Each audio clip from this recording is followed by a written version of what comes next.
I made these two mistakes for years when it comes to dropping body fat, and I was stuck in a continuous loop for a long time. That was me before I cracked the code.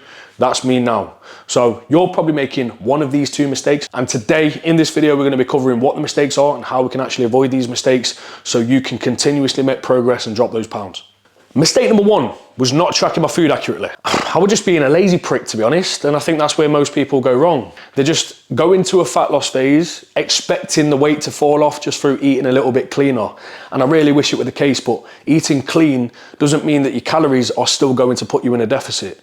Eating clean might mean that you feel better, you have more energy, you can perform better in the gym, you generally have a better sleep because your digestion's in a better spot.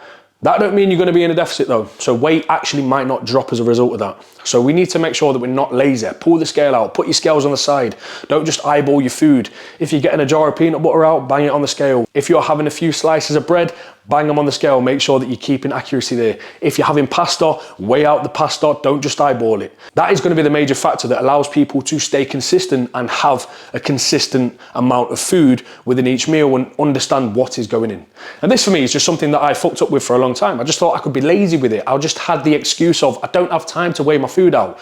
No, make it easier for yourself. Have your food scale on the side. Leave it there so it's within reach. Put your plate onto the scale, zero it out, and then put your food onto weigh. It's as simple as that. It doesn't take a long time. And if you don't do it, you're lazy. Mistake number two. This one was a major factor for me. This one held me back for a long time because I would, at a point, start weighing my food out. I would start tracking accurately. But here's where I went wrong. I was doing a little bit too much too soon. So I would go from eating like a dickhead and having takeaways a few times a week and not weighing my food and not having a consistent amount of meals per day and training consistently but not doing a bunch of cardio, to doing all the cardio that I could get my hands on, making sure that I was getting on the Stairmaster daily and setting myself too high of a target to be able to achieve from the off and basically burning out. So I would be going into a fat loss phase with my expectations a little bit too high. Now, there is nothing wrong with going all in. There's nothing wrong with doing a little bit more than you probably think you can do. However, you want to start small and build momentum. You want to try and get the most out of the least. So when it comes to stepping into a fat loss phase, don't do too much too soon. If you're not training right now, don't try and train 6 days a week or 5 days a week. If you're not doing any cardio right now, don't try and do 30 minutes daily. Start off with a couple of times a week and then just add up from there, dependent on what the scale weight is doing. If you're not tracking your food and you're eating fucking multiple takeaways per week, all you want to do is just tidy up your food a little bit more to begin with. Maybe for the first week, just start tracking, but you might not even need to have a set structure or routine. Just give yourself some calories and macros to aim for, which again, when it comes to having a calorie target to aim for, don't just utilize MyFitnessPal's calorie target because they're probably gonna get you eating fucking dust. It's about making sure that you set yourself a target that's gonna be relatively realistic. Or a big tip, when you first start, if you've never tracked your calories before, give yourself the opportunity for a week to assess what you're currently having. Call it an assessment week, if you will.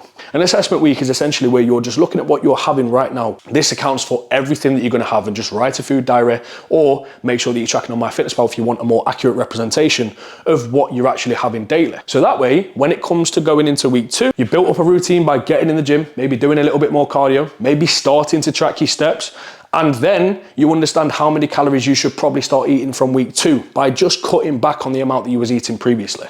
So rather than throwing yourself under the fucking bus and having too aggressive of a calorie cut that you can't stick to, or you could probably stick to Monday to Thursday, then when Friday comes around, you say, fuck it, get the beers out and then get the takeaway in. And then Saturday comes around, the hangovers hit and you feel fucking depressed and sorry for yourself, and you have a nice little brekkie from Mackey's, and then you're just festering in bed all day until the night time rolls around again, and then you're getting the takeaway in from the local boss man. That's gonna be the typical routine that most people have.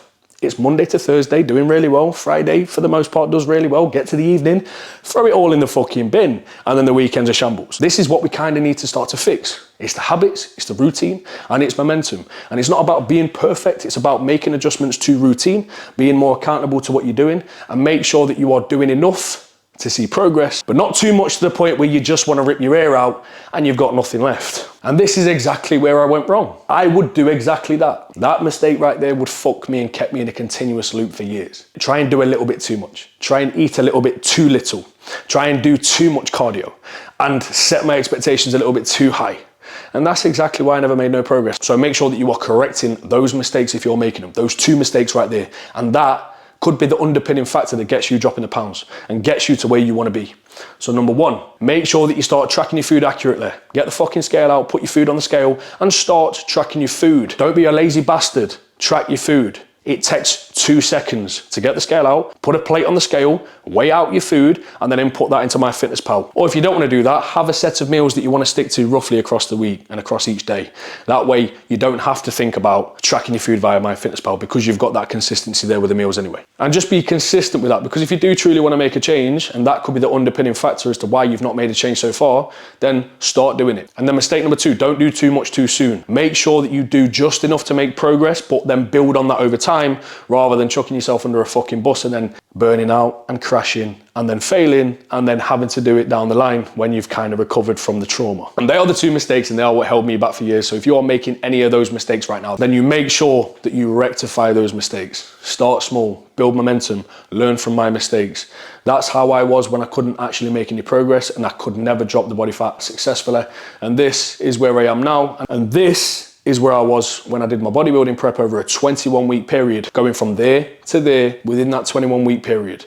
It was hard, it required discipline. I'm not saying you need to live like that, but you always have more within you if you truly want to reach a goal. But sometimes you have to give your head a fucking wobble and realize that you're just making excuses for yourself. So make sure if you don't know what to do and you need to know more about how to actually execute this properly, make sure you subscribe to the channel, like the video, and I'll catch you in the next one.